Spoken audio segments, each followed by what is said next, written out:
뭐라고요? 전세라고요? 저는 부동산 등기부등본을 든 손이 떨렸습니다. 딸의 신혼집, 시댁에서 12억을 주고 샀다던 그 아파트가 전세였습니다. 보증금 8억에 대출 4억. 그것도 시어머니 명의로 되어 있었습니다. 우리가 4,500만 원을 내고 딸이 손해보지 않게 하려고 애썼던 그 모든 시간들이 한순간에 무너지는 기분이었습니다. 사실 그날 아침만 해도 저는 아무것도 몰랐습니다. 딸아이가 임신 8개월째였고 정부에서 지원해주는 출산 지원금을 신청하러 구청에 간다기에 제가 동행했습니다. 배가 많이 불러서 혼자 다니기 힘들어 보였거든요. 민원실에서 서류를 작성하는데 담당 공무원이 딸의 서류를 보더니 이상하다는 표정을 지었습니다. 대개 주소지 아파트가 본인 소유가 아니네요. 딸이 고개를 갸우뚱했습니다. 아니요, 시댁에서 집을 마련해 주셨는데요. 그때 공무원이 컴퓨터 화면을 돌려 보여줬습니다. 여기 보시면 소유주가 시어머님 성함으로 되어 있고요. 전세 계약서가 첨부되어 있습니다. 딸의 얼굴이 하얗게 질렸습니다. 저도 마찬가지였습니다. 그럼 우리가 살고 있는 집이 우리 집이 아니라는 말인가요?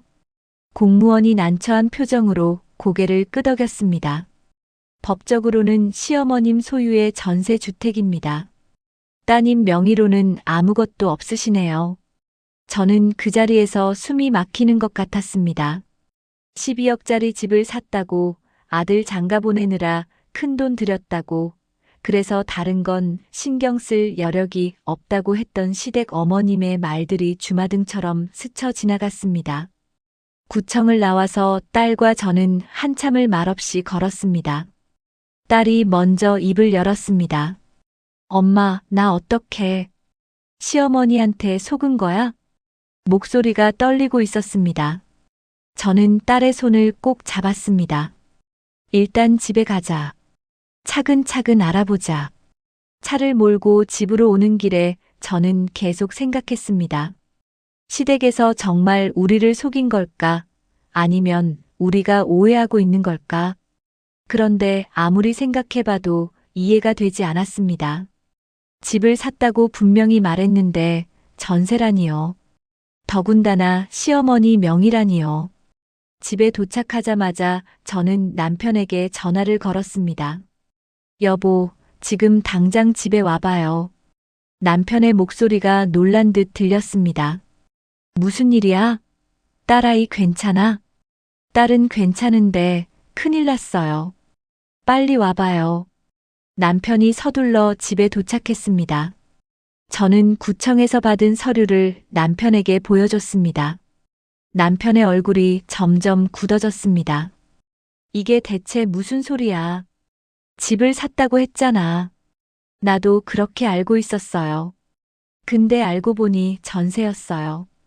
그것도 시어머니 명의로요. 남편이 소파에 주저앉았습니다. 한참을 말없이 앉아 있다가 천천히 입을 열었습니다. 그럼 우리가 낸 돈은 다 어디 간 거야? 저도 그게 궁금했습니다. 예식비로 1,000만 원, 살림장만으로 2천만 원, 패백 비용으로 100만 원, 하객수 차이로 500만 원. 총 4,500만 원. 적지 않은 돈이었습니다. 평생 모은 돈의 절반 가까이 나간 돈이었습니다. 딸이 조용히 말했습니다. 가구랑 가전은 다 제 돈으로 샀어요. 엄마가 주신 돈으로요. 영수증 다 있어요. 그 말을 듣고 저는 더욱 화가 치밀었습니다. 시댁에서는 도대체 뭘 한 건지 집만 본인 명의로 마련하고 정작 집안의 살림은 우리 돈으로 다 장만한 셈이었습니다. 그날 저녁 저는 결혼 준비하면서 모아뒀던 모든 서류들을 꺼냈습니다. 예식장 계약서, 가구 영수증, 가전 영수증, 계좌이체 내역서. 하나하나 확인하면서 정리를 했습니다. 남편이 옆에서 계산기를 두드렸습니다.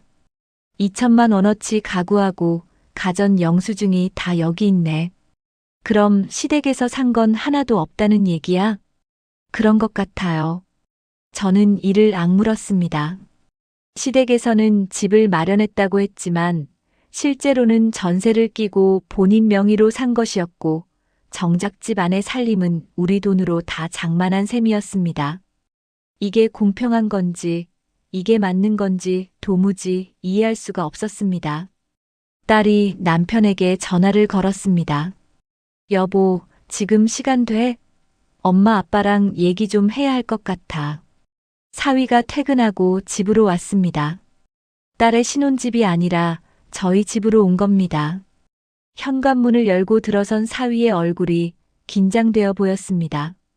어머님, 아버님, 안녕하세요. 저는 거실 소파를 가리키며 앉으라고 했습니다. 남편이 서류들을 테이블 위에 펼쳐놓으며 말했습니다.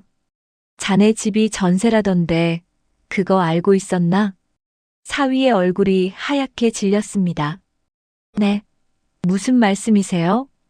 딸이 구청에서 받은 서류를 사위에게 보여줬습니다. 사위는 한참을 서류를 들여다보더니 고개를 떨구었습니다. 저도 몰랐습니다. 어머니가 집을 사셨다고만 들었지 전세인 줄은 몰랐어요. 그럼 자네 어머니가 거짓말을 한 거 아닌가? 남편의 목소리가 날카로워졌습니다. 사위가 아무 말도 하지 못했습니다. 저는 차분하게 물었습니다. 그럼 우리가 낸 돈은 어디에 쓴 건가요? 가구랑 가전은 다 우리 돈으로 샀는데요. 사위가 난처한 표정을 지었습니다. 그건 저도 잘 모르겠습니다. 어머니한테 여쭤봐야 할 것 같습니다. 그날 밤 사위는 시어머니에게 전화를 했습니다. 저희도 옆에서 들을 수 있도록 스피커폰으로 통화를 했습니다. 어머니, 집이 전세라는데 그게 사실입니까? 전화기 너머로 시어머니의 당황한 목소리가 들렸습니다. 그게 누가 그런 얘기를 하더냐? 구청에서 서류 확인하다가 알게 됐습니다. 왜 거짓말을 하신 겁니까? 잠시 정적이 흘렀습니다. 거짓말이라니. 요즘은 다들 그렇게 하는 거야. 세금 문제도 있고 나중에 명예 이전하면 되는 거고. 저는 더 이상 참을 수가 없었습니다. 사위에게 손짓해서 전화를 받았습니다. 사돈 어머님, 저예요. 제 목소리가 떨렸지만 최대한 침착하게 말하려고 애썼습니다. 집을 사셨다고 하셔서 저희도 믿고 돈을 냈는데 알고 보니 전세더군요. 그것도 어머님 명의로요. 그게 무슨 문제입니까? 어차피 애들 살 집인데. 시어머니의 목소리에는 미안함이라곤 찾아볼 수 없었습니다. 문제는 저희가 낸 4,500만 원이 어디에 쓰였느냐는 겁니다. 가구며 가전이며 다 우리 돈으로 샀는데요. 그야 결혼 준비하느라 이것저것 쓰인 거 아니겠어요? 저는 심호흡을 했습니다. 영수증 다 있습니다. 하나하나 확인해 보면 저희 돈으로 산 게 명확합니다. 전화기 너머로 한숨 소리가 들렸습니다. 사돈 어머님, 그렇게 따지고 들면 우리가 집 마련한 건 계산 안 하십니까? 8억 전세에 4억 대출이면 총 12억인데 그 집 시세가 그 정도 되나요? 제가 물었습니다. 사실 저는 이미 확인을 해본 상태였습니다. 그 동네 그 평수 시세가 15억 정도였습니다. 시세가 어떻든 우리가 집 구한 건 맞지 않습니까? 시어머니의 목소리가 점점 날카로워졌습니다. 저도 더 이상 물러서지 않았습니다. 그럼 내일 만나시죠. 우리 집으로 오시겠어요? 아니면 제가 그쪽으로 갈까요? 좋습니다. 내일 그쪽으로 가겠습니다. 전화를 끊고 나서 거실이 조용해졌습니다. 딸이 배를 감싸며 소파에 앉았습니다. 엄마, 나 어떡해. 이러다가 이혼하는 거 아니야? 사위가 딸의 손을 잡았습니다. 미안해. 내가 제대로 확인 못해서. 저는 딸에게 다가가 어깨를 토닥였습니다. 괜찮아. 엄마가 다 해결할게. 내가 손해보는 일은 없을 거야. 그날 밤 저는 잠을 이루지 못했습니다. 천장을 보며 계속 생각했습니다. 어떻게 해야 딸이 상처받지 않고 동시에 우리가 당한 억울함을 풀 수 있을까? 예단을 안 받는다고 하더니 결국 예단보다 훨씬 더 많은 돈을 가져간 셈이었습니다. 그것도 우리를 속이면서요. 다음 날 아침 저는 변호사 사무실에 전화를 걸었습니다. 아는 지인의 소개로 가족법 전문 변호사를 찾았습니다. 상담 예약을 잡고 오후에 남편과 함께 변호사 사무실을 찾아갔습니다. 젊은 여성 변호사가 저희를 맞이했습니다. 어떤 일로 오셨나요? 저는 준비해간 서류들을 꺼내 보여주며 상황을 설명했습니다. 변호사는 서류들을 꼼꼼히 살펴보더니 고개를 끄덕였습니다. 이런 경우가 요즘 종종 있습니다. 결혼 과정에서 금전적 분쟁이 생기는 거죠. 법적으로 문제 삼을 수 있나요? 남편이 물었습니다. 변호사가 설명했습니다. 일단 집이 며느리 명의가 아니라 시어머니 명의라는 점, 그리고 친정에서 낸 돈이 명확하게 어디에 쓰였는지 추적이 가능하다는 점이 중요합니다. 영수증과 계좌이체 내역이 있으시다니 다행입니다. 그럼 어떻게 해야 하나요? 제가 물었습니다. 일단 내용 증명을 보내서 사실관계를 확인하고 시댁 측의 입장을 들어보는 게 좋겠습니다. 만약 합의가 안 되면 법적 조치를 취할 수도 있고요. 저희는 변호사와 상담을 마치고 나왔습니다. 마음이 조금 정리되는 것 같았습니다. 적어도 저희가 잘못한 게 아니라는 걸 확인했으니까요. 그날 오후 시댁 어머님이 우리 집으로 오셨습니다. 초인종 소리에 문을 열었더니 시어머니 혼자 서 계셨습니다. 들어오세요. 저는 차갑게 말했습니다. 시어머니는 거실로 들어와 소파에 앉았습니다. 표정이 굳어 있었습니다. 저도 맞은편에 앉았습니다. 남편도 옆에 앉았습니다. 잠시 침묵이 흘렀습니다. 제가 먼저 입을 열었습니다. 어머님, 왜 거짓말을 하신 겁니까? 시어머니가 한숨을 쉬었습니다. 거짓말이라니요. 집은 마련했잖아요. 전세를 집 마련이라고 할 수는 없죠. 더군다나 어머님 명의로 되어 있는데요. 제 목소리가 차갑게 나왔습니다. 시어머니는 잠깐 말을 멈추더니 가방에서 서류 몇 장을 꺼냈습니다. 이것 좀 보세요. 전세 계약서하고 대출 서류예요. 제가 얼마나 고생했는지 아세요? 저는 그 서류를 받아들지 않았습니다. 고생하신 건 알겠습니다. 그런데 저희한테는 집을 샀다고 하셨잖아요. 12억짜리 집을 마련했다고요. 맞아요. 이 집 시세가 15억인데 제가 8억 전세 끼고 4억 대출 받아서 12억에 산 거예요. 뭐가 잘못됐나요? 남편이 끼어들었습니다. 그럼 명의는 왜 어머님 걸로 하셨습니까? 세금 때문이에요. 젊은 애들 명의로 하면 세금이 얼마나 많이 나오는데요. 나중에 증여하면 되죠. 시어머니의 목소리에는 불만이 묻어났습니다. 저는 준비해온 서류들을 테이블 위에 펼쳐놓았습니다. 이게 뭔지 아세요? 뭔데요? 저희가 낸 돈의 영수증입니다. 가구 2천만 원, 가전 300만 원, 이불이며 커튼이며 생활용품 200만 원. 다 합치면 2,500만 원입니다. 여기에 예식비 1,000만 원, 폐백 100만 원, 하객 차액 500만 원. 총 4,600만 원입니다. 시어머니의 얼굴이 굳었습니다. 그건 애들 살림 장만하는 거잖아요. 당연히 양가에서 나눠서 하는 거고, 나눠서 하는 게 맞죠. 그런데 시댁에서는 뭘 하셨나요? 제가 물었습니다. 시어머니가 목소리를 높였습니다. 집을 마련했다고 했잖아요. 12억짜리 집을. 8억은 전세고 4억은 대출입니다. 실제로 어머님이 넣으신 돈은 얼마입니까? 제 질문에 시어머니는 대답을 못했습니다. 저는 이미 알고 있었습니다. 부동산에 알아본 결과 전세 계약할 때 중개 수수료랑 이것저것 합쳐서 1,000만 원 정도 들었을 거라고 했습니다. 대출 이자는 매달 나가는 거고요. 1,000만 원 정도 드셨죠? 제가 조용히 말했습니다. 시어머니의 얼굴이 붉어졌습니다. 뭘 어떻게 알고? 부동산에 알아봤습니다. 전세 계약하고 명예 이전하는데 그 정도 든다고 하더군요. 거실에 정적이 흘렀습니다. 남편이 차분하게 말했습니다. 그럼 정리를 해보죠. 시댁에서는 1,000만 원 들여서 본인 명의로 집을 마련하셨고, 저희는 4,600만 원을 들여서 집 안 살림을 다 장만한 겁니다. 이게 공평하다고 보십니까? 시어머니는 한참을 말이 없었습니다. 그럼 어쩌자는 겁니까? 시어머니가 마침내 입을 열었습니다.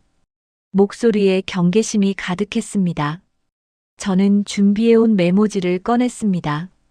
몇 가지 제안이 있습니다. 첫째, 집 명의를 우리 딸 명의로 바꿔주십시오. 지금 당장은 어렵더라도 1년 안에요. 둘째, 저희가 낸 돈 중에서 최소한 2천만 원은 돌려주십시오. 셋째, 앞으로 딸 내외 생활에 간섭하지 마십시오. 시어머니의 눈이 커졌습니다. 뭐라고요? 이게 무슨 협박입니까? 협박이 아닙니다. 정당한 요구입니다. 안 받아들이시면 법적으로 해결하겠습니다. 시어머니가 벌떡 일어났습니다. 법적으로? 웃기지 마세요. 뭘 어떻게 한다고요? 저도 일어났습니다. 변호사와 상담했습니다. 충분히 가능하다고 하더군요. 결혼 사기로 고소할 수도 있다고요. 결혼 사기라니 말도 안 돼. 시어머니의 목소리가 떨렸습니다. 집을 샀다고 거짓말하고 돈을 받아낸 거 아닙니까? 더군다나 그 돈이 어디에 쓰였는지도 불분명하고요. 저는 차분하게 말했지만 속으로는 심장이 쿵쾅거렸습니다. 시어머니가 가방을 집어들었습니다. 좋습니다. 그럼 법정에서 봅시다. 그렇게 말하고는 현관문을 쾅 닫고 나가버렸습니다. 남편이 제 손을 잡았습니다. 괜찮아? 괜찮아요. 이제 시작이에요. 저는 떨리는 손으로 휴대폰을 꺼내 변호사에게 문자를 보냈습니다. 내용 증명 보내주세요. 그날 저녁 딸한테서 전화가 왔습니다. 엄마, 시어머니가 엄청 화나셨대요. 남편이 난처해하고 있어요. 미안하구나. 하지만 이건 내 미래를 위한 일이야. 엄마, 괜찮을까요? 이러다가 가족이 다 깨지는 거 아니에요? 딸의 목소리가 울먹였습니다. 아니야. 지금 바로 잡지 않으면 내가 평생 고생할 거야. 엄마를 믿어. 전화를 끊고 나서 저는 창밖을 바라봤습니다. 어둠이 내려앉고 있었습니다. 하지만 저는 물러서지 않을 생각이었습니다. 사흘 뒤 시댁으로 내용 증명이 발송되었습니다. 사실관계 확인과 금전 반환 요구, 그리고 진명의 이전 요구가 담긴 공식 문서였습니다. 일주일이 지났지만 시댁에서는 아무 연락이 없었습니다. 변호사가 말했습니다. 보통 이럴 땐 무시하는 경우가 많습니다. 소송을 준비하시는 게 좋겠어요. 저는 고개를 끄덕였습니다. 남편은 걱정스러운 얼굴로 물었습니다. 정말 소송까지 가야 하나? 딸을 위해서라도 끝까지 가야 해요. 그런데 이틀 뒤 예상치 못한 전화가 왔습니다. 사위였습니다. 어머님, 저희 어머니가 만나자고 하십니다. 어디서요? 변호사 사무실에서요. 저희 어머니도 변호사를 대동하신대요. 저는 잠깐 놀랐지만 곧 마음을 가다듬었습니다. 좋습니다. 언제죠? 이번 주 금요일 오후 2시요. 알겠습니다. 전화를 끊고 저는 우리 변호사에게 연락했습니다. 상대편에서 변호사 동행하고 만나자고 합니다. 좋습니다. 제가 준비하죠. 금요일 오후 변호사 사무실 회의실에는 양측이 마주 앉았습니다. 저와 남편 그리고 우리 변호사. 맞은편에는 시어머니와 시아버지 그리고 그쪽 변호사가 앉아 있었습니다. 중년 남성 변호사였습니다. 그쪽 변호사가 먼저 입을 열었습니다. 저희 의뢰인 측에서는 아무런 잘못이 없다고 주장합니다. 집을 마련한 것은 사실이고 명의가 누구냐는 것은 가족 내부의 문제입니다. 우리 변호사가 서류를 펼쳤습니다. 하지만 결혼 전에 집을 구입한다고 명시적으로 말씀하셨고 그에 따라 신부 측에서 상당한 금액을 지출했습니다. 이는 기망행위에 해당할 수 있습니다. 회의실에 긴장감이 감돌았습니다. 시아버지가 처음으로 입을 열었습니다. 사돈 어른, 우리 이렇게까지 해야 합니까? 애들 앞날을 생각해서라도. 그래서 더 이렇게 해야 합니다. 남편이 단호하게 말했습니다. 지금 정리하지 않으면 우리 딸이 평생 억울하게 살 겁니다. 시어머니가 가만히 앉아 있다가 말했습니다. 그럼 어쩌자는 겁니까? 돈을 돌려달라고요? 집 명의를 바꾸라고요?